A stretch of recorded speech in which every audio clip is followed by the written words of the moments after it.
नमस्कार, सियासत की बात में आप सभी का स्वागत है।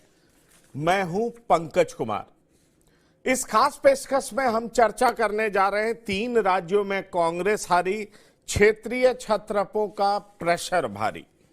कांग्रेस की हार के बाद इंडिया में बड़ा भाई बनने की लड़ाई शुरू हो गई है। हार के बाद क्या करेगी कांग्रेस, समझौता या सरेंडर? जी हां, ये बड़ा सवाल है और इसी बात पर हम चर्चा करने जा रहे हैं कि आखिरकार अखिलेश यादव, जो कि पीडीए का राग अलाप रहे थे या जातीय जनगणना की भी राग अलाप रहे थे, उनके दोनों दांव तो मध्य प्रदेश में भी फेल हो गए। सिर्फ कांग्रेस ही नहीं हारी, अखिलेश यादव भी हारे, नीतीश कुमार भी हारे। ऐसे में हमारे साथ जुड़े हैं कौशल कांत मिश्रा जी, प्रवक्ता बीजेपी। आपका बहुत बहुत स्वागत है कौशल जी। हमारे साथ जुड़े हैं अखिलेश कटियार जी, प्रवक्ता समाजवादी पार्टी। आपका बहुत बहुत स्वागत है अखिलेश जी। हमारे साथ जुड़े हैं शाहनवाज चौधरी, राजनीतिक विश्लेषक। आपका भी बहुत बहुत स्वागत है शाहनवाज जी। और हमारे साथ जुड़े हैं प्रदीप सिंह, प्रवक्ता कांग्रेस। प्रदीप जी, आपका भी बहुत बहुत स्वागत है। मैं सीधा पहले अखिलेश कटियार जी के पास जाना चाहूंगा। अखिलेश जी, आपने कांग्रेस को घमंडी कहा और घमंड चूर करने की बात भी कही। ठीक है, अखिलेश यादव जी ने कहा और आप अखिलेश कटियार हैं। यादव और कटियार में ही फर्क है, लेकिन आप प्रवक्ता तो उसी पार्टी के हैं। मेरा सीधा सा सवाल है, आपकी स्थिति भी तो कोई अच्छी रही नहीं। पिछले चुनाव में आप 1 सीट जीते थे और 5 सीटों पर आप रनर थे। इस चुनाव में तो आपकी स्थिति बद से बदतर हो गई। आप कुछ 100 वोट ले पाए, नोटा से भी खराब स्थिति में रहे आप, उससे भी कम वोट मिला आपको। फिर भी आप लगातार कांग्रेस पर दबाव बना रहे हैं। कांग्रेस हारी, ये बात सही है, लेकिन आपकी स्थिति भी तो बद से बदतर हुई। आपका दाव भी पीडीए और जातीय जनगणना वाला बिल्कुल नहीं चला। अगर कांग्रेस का जातीय जनगणना नहीं चला तो आपका पीडीए वाला दाव नहीं चला। कम से कम मध्य प्रदेश में पहले, जहां यादवों की संख्या ठीक ठाक है, मुलायम सिंह जी 90 लाख यादवों को रिझाने की कुछ ना कुछ कोशिश करते थे और उसमें बहुत हद तक कामयाब भी दिखते थे। पर इस बार तो आप बिल्कुल ही फेल हो गए। फिर भी दबाव क्यों बना रहे हैं? कांग्रेस को इतना भला बुरा कह क्यों रहे हैं? पंकज जी नमस्कार। नमस्कार। आपके 2-3 मामले जो आपने 2 सब्जेक्ट उठाए, हार और जीत लोकतंत्र में चलती रहती है। जनता का जनादेश सर्वोपरि होता है। हम दबाव की राजनीति नहीं करते, हम मूल्यों की राजनीति करते हैं। मेरे नेता माननीय अखिलेश यादव जी हमेशा नीति और सिद्धांत और मूल्यों के लिए काम करते हैं। कांग्रेस के साथ सहयोग जब करने की बात पिछले चुनाव में आई तो हमारे माननीय उस समय संस्थापक नेताजी थे, उन्होंने कहा था कि ये समझौता ठीक नहीं है, लेकिन लोकतंत्र और संविधान बचाने के लिए भारतीय जनता पार्टी की तानाशाही से, जो इनकी किसान विरोधी और जन विरोधी नीतियों को के वजह से हटाने के लिए मेरे नेता माननीय अखिलेश यादव जी ने अपने दल के अंदर विरोध झेलते हुए समझौता किया था। ठीक है, हम मानते हैं कि मध्य प्रदेश में हमें कम वोट मिले हैं, हम सीट नहीं जीत पाए, लेकिन हम दबाव की राजनीति नहीं करते हैं, हम अपनी बात रखते हैं। ठीक बात है, घमंड की बात, घमंड कौन है, घमंडी कौन है, अब इस तरीके की बात आपसे छुपी नहीं है।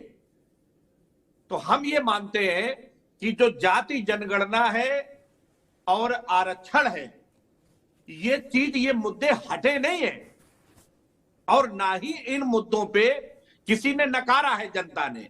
अगर इन मुद्दों को नकारा होता या भारतीय जनता पार्टी कहती है कि ये मुद्दे ठीक नहीं है, तो और राज्यों में जहां जाति जनगणना या 75% रिजर्वेशन हो रहा है, उन जगहों पे बीजेपी विरोध क्यों नहीं करती है? हाँ, कांग्रेस की बात जहां तक आती है पंकज जी, तो कांग्रेस को अपने एजेंडे साफ करने पड़ेंगे। कांग्रेस को यह क्लियर करना पड़ेगा, वो कहे कि ठीक है 2011-12 में हमसे गलती हुई, हमें जाति जनगणना को पब्लिश करना चाहिए, जिसकी जितनी संख्या भारी उसकी उतनी हिस्सेदारी देनी चाहिए, क्योंकि जब इंदिरा साहनी का जो जजमेंट था उसमें यही बात थी कि आंकड़े नहीं है, इसलिए हम आरक्षण की सीमा को पार नहीं कर सकते। कांग्रेस हम सहयोग में है, इंडिया गठबंधन में है, इस देश के लोकतंत्र, पिछड़ों और किसानों के अधिकार, जो किसानों की बदहाली है, जो मोदी जी, ठीक है चुनाव जीते हैं आप, लेकिन झूठे मुद्दों पे झूठे वादों के साथ जो राजनीति करते हैं उसके खिलाफ मेरे नेता माननीय अखिलेश यादव जी आवाज उठाते रहेंगे। हम लोग संघर्ष करते रहेंगे जनता के हक के लिए, जनता के मुद्दों के लिए। पंकज जी, आप निश्चित तौर पर संघर्ष करिए, लेकिन मेरा सीधा सवाल तो यही है कि पीडीए और जातीय जनगणना दोनों की हवा निकल गई। जो बात राहुल गांधी करते थे, नहीं आप पीडीए के आधार पर, आप पीडीए के आधार पर 2018 की स्थिति भी बहाल नहीं कर पाए। अगर आप माय समीकरण भी बनाने की कोशिश करते तो भी कुछ सीटें तो आप जीत चुके होते। पीडीए का हवा मध्य प्रदेश में तो निकल गया, जातीय जनगणना का तो निकला ही, वो हम प्रदीप सिंह जी से पूछेंगे, लेकिन पीडीए की भी हवा निकल गई। आप सोचिए कि आपने शिवराज सिंह चौहान के खिलाफ मिर्ची बाबा को उम्मीदवार बना दिया और मिर्ची बाबा 136 वोट पा करके किस स्थिति में रहे पता नहीं। मिर्ची बाबा में आपको क्या दिख गया? मैं वही कह रहा हूं कि समाजवादी पार्टी कंफ्यूज हो गई। कंफ्यूज सिर्फ पीडीए और जातीय जनगणना में ही नहीं हुई है, समाजवादी पार्टी कंफ्यूज इस बात को भी लेकर हो गई है कि कांग्रेस के साथ रहना है कि नहीं रहना है। चाहे वो भले ही दबाव की वजह से कंफ्यूज्ड हो, चाहे समाजवादी पार्टी को भले ही लगता हो कि उससे मुसलमान वोट खिसक जाएंगे, इसलिए ये कहो भी नहीं कि कांग्रेस के साथ नहीं जाना है, लेकिन कांग्रेस पे जब मौका मिले बरस जाओ, जब मौका मिले भला बुरा बोलो। अगर कांग्रेस घमंडी है, अगर कांग्रेस अपने घटक दलों को ठीक लेकर चलती नहीं है, कांग्रेस जातीय जनगणना विरोधी रही है, यह भी आपके नेता चुनाव प्रचार में कह चुके हैं। सवाल उठता है कि जब सारी बीमारी की जड़ कांग्रेस है, फिर भी आप कांग्रेस के साथ जाना क्यों चाहते हैं? जब आप कांग्रेस और बीजेपी को एक ही तराजू पर तौलते हैं तो आखिरकार आपकी मजबूरी क्या है कि आप कांग्रेस के साथ जाने की बात करते हैं? तो जवाब दूं पंकज जी? बिल्कुल बिल्कुल दीजिए जी। ऐसा है पंकज जी, हम लोकतांत्रिक एक राजनीतिक दल है और हर राजनीतिक दल का एक सामाजिक दायित्व होता है कि किसके साथ खड़ा होना है, किसके खिलाफ खड़ा होना है।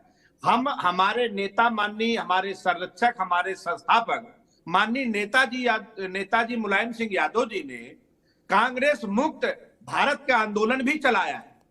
आज 6 दिसंबर है, आज के दिन बाबरी मस्जिद गिरी थी और उस समय नरसिम्हा राव कांग्रेस के प्रधानमंत्री थे, हमारे नेता माननीय मुलायम सिंह यादव जी उस समय उत्तर प्रदेश के मुख्यमंत्री थे। कांग्रेस के साथ हमारा कुछ मुद्दों पे सहमति है, लेकिन किसान का पीडीए का मामला ना हवा निकली है। हमारा एजेंडा एकदम क्लियर है पंकज जी, हम पिछड़ों, दलितों, आदिवासी, अल्पसंख्यकों के हित के लिए लड़ेंगे, आवाज उठाएंगे। बीजेपी के लोग चाहे किसी भी बात पे खड़े हो, पिछड़ों, दलितों, आदिवासी, अल्पसंख्यकों के अधिकारों के लिए मेरे नेता ने लड़ने का जो संकल्प लिया है, एक एक समाजवादी कार्यकर्ता उनके संकल्प के साथ है। हाँ, ये जो बात असहमति की है, लोकतंत्र में असहमति की गुंजाइश है पंकज जी। कहने और सहने की मर्यादा से लोकतंत्र चलता है, ये माननीय लोहिया जी ने कहा था। कुछ मुद्दों पे कांग्रेस के साथ असहमति है हमारी, उस पर हम बात करेंगे, लेकिन लार्जर इंटरेस्ट को लेके, पिछड़े दलित अल्पसंख्यकों के हितों को लेके, जिसकी जितनी संख्या भारी उसकी इतनी हिस्सेदारी के मुद्दे पे मेरे नेता माननीय अखिलेश यादव जी का एजेंडा एकदम साफ है, उससे हम कतई हटने वाले नहीं है। ये मानते हुए कि मध्य प्रदेश की जनता ने बीजेपी को चुना है, हम उनको बधाई देते हैं। लोहिया जी ने तो जातीय जनगणना का विरोध किया था, लोहिया जी ने भी किया था, नेहरू जी ने भी किया था, डॉक्टर बी आर अम्बेडकर ने भी किया था। मैं इस पे एक बात करेक्ट कर दूं, संसोपा ने बांधी गांठ, पिछड़े पामे 100 में 60, ये नारा भी नहीं, जोगिया जी बिल्कुल, का। लेकिन जातीय जनगणना का उन्होंने साफ तौर पर विरोध किया था। नहीं, इससे समाज बटेगा, ये समाज कंटेस्ट में विभक्त अगर कहीं होगा। पे हो तो हम ये पढ़ेंगे। जी हाँ, वो मैं आपको बता दूं, बहुत क्लियरली ये मेंशन्ड है। जी, लेकिन बताइए। लोहिया जी ने तो हमेशा कांग्रेस का भी विरोध किया। अब आप हाँ, ये सहमत बता हूँ। दीजिए, मैं लोहिया अभी जी बाकी नहीं, और मेरे पैनल नेता में माननीय मौजूद मुलायम लोग सिंह हैं, यादव उनके जी पास ने- भी जाऊंगा, उनके जी। पास भी जाऊंगा। आप कांग्रेस पर इतना दबाव क्यों बना रहे हैं? क्या मध्य नहीं, मैं प्रदेश दबाव का नहीं बना रहा हूं। हम अपने मुद्दे, मध्य प्रदेश का बदला उत्तर प्रदेश में ले रहे हैं? आपके नेता नहीं ने पंकज कहा जी, हम ऐसा बिल्कुल कांग्रेस नहीं के है। साथ जाएंगे, लेकिन कांग्रेस को जो सबसे ताकतवर पार्टी है, बाकी दलों को उसका समर्थन करना चाहिए। आप बता दीजिए, कांग्रेस को किस शर्त पर आप अपने साथ रखेंगे? क्या अमेठी रायबरेली के बाद कुछ नहीं देंगे?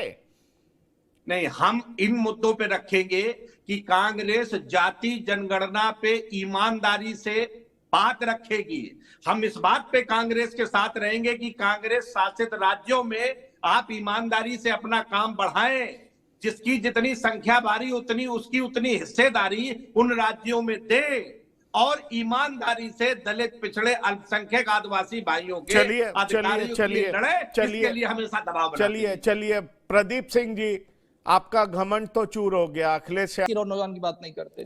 अखिलेश जी, मैं चलिए, ये तो इन्होंने जवाब दिया। अखिलेश जी, आप भी संविधान बचाने की बात करते हैं, आप भी वही बात कर रहे हैं जो प्रदीप सिंह जी बात कर रहे हैं। तो फिर जब दोनों का कॉज एक है, दोनों की मंशा एक है, तो आपस में पट क्यों नहीं रही है? ये खटपट क्यों होता रहता है? आपको इन्होंने मध्य प्रदेश में एक सीट नहीं दिया, आपको इन्होंने अकोमोडेट नहीं किया, और आप भी अब जब आपकी बारी आई है तो आप भी आईना दिखाना शुरू कर दिए हैं। जब कॉज एक है, जब आपको पता है कि संविधान को के मूल जो प्रति है उसको बदलने की कोशिश बीजेपी कर रही है, किसान मजदूर को लेकर के बीजेपी बढ़िया नीति नहीं बना रही है, जो आप कह रहे हैं वही प्रदीप जी कहते हैं, तो फिर आखिरकार कांग्रेस और सपा एक साथ चलने को तैयार क्यों नहीं दिखती है? इतना खटपट क्यों है? विधानसभा चुनाव में तो आप साथ आए नहीं, अब लोकसभा चुनाव में भी आएंगे या नहीं आएंगे भगवान को मालूम है। 3 महीने बाद चुनाव है, अभी तक आपका मीटिंग का डेट ही तय नहीं हो पाता है। बड़ी समस्या ये है। सीट शेयरिंग की तो बात छोड़ दीजिए। पंकज जी, आपके जो सवाल हैं और हमारे भारतीय जनता पार्टी के जो प्रवक्ता महोदय बोल रहे हैं कि हमारे प्रधानमंत्री ने कहा कि सिर्फ 4 जातियां हैं। इस देश में किसानों की हालत पे भी कभी बहस होनी चाहिए कि पूरी दुनिया में सबसे ज्यादा किसान आत्महत्या भारत में करता है, वो इनकी जाति है। 23 रुपए पर डे पे किसान परिवार चलते हैं, ये डेटा इनके सरकार के हैं, उस पर भी बात कर लीजिए। बेरोजगारी की हालत किस तादाद पे पहुंच गई है, आप उस पर भी बात कर लें। आप दलित पिछड़ों के साथ हालत ये है कि आप अपने राष्ट्रपति जो रामनाथ कोविंद साहब या द्रौपदी मुर्मू जी हैं, उनको मंदिर में पूजा जगन्नाथपुरी जाते हैं तो आप बाहर खड़ा कर देते हैं। राष्ट्रपति, प्रधानमंत्री, ये जो अभी संसद बनाते हैं उसमें उद्घाटन में नहीं बुलाते हैं। जातीय भेदभाव, किसानों के साथ अत्याचार, शिक्षा के स्तर में बेइंतहा गिरावट, सरकारी स्कूलों में मास्टरों का ना होना, जो आम आदमी का जीवन बदतर हो गया है। मेरी निवेदन है कि भारतीय जनता पार्टी के प्रवक्ता महोदय उस पे भी जवाब दें। उत्तर प्रदेश में भी लोग भारतीय जनता पार्टी के शासन में है, हम चाहते हैं कि उनको भी 450 रुपए में सिलेंडर मिले, यहां भी नौकरियां आए। ये जो ठेकेदारी की प्रथा, जो आउटसोर्सिंग है, जिसके वजह से आरक्षण तुमने खत्म कर दिया है, उस पे भी बात करें। ये हर बात को ले जाके राम के सहारे, मंदिर मस्जिद के सहारे, शमशान और कब्रिस्तान के भरोसे इस देश की जनता को ना रखा जाए। मूल्यों की राजनीति हो और मुद्दे में इंसान केंद्र में हो, आम आदमी के हितों पे बातचीत हो। भारतीय जनता पार्टी को उतनी ईमानदारी दिखानी चाहिए। अगर कभी उस मुद्दों पे आप शो करेंगे और भारतीय जनता पार्टी से सवाल करेंगे, मुझे लगता है बहुत अच्छी बात होगी। बिल्कुल करेंगे इस पे भी सवाल करेंगे, आपको अखिलेश जी बुलाएंगे भी और जरूर मैं आऊंगा, कठिन सवाल करेंगे। कठिन सवाल करेंगे। कौशल जी, अभी थोड़ी वक्त की कमी है, मैं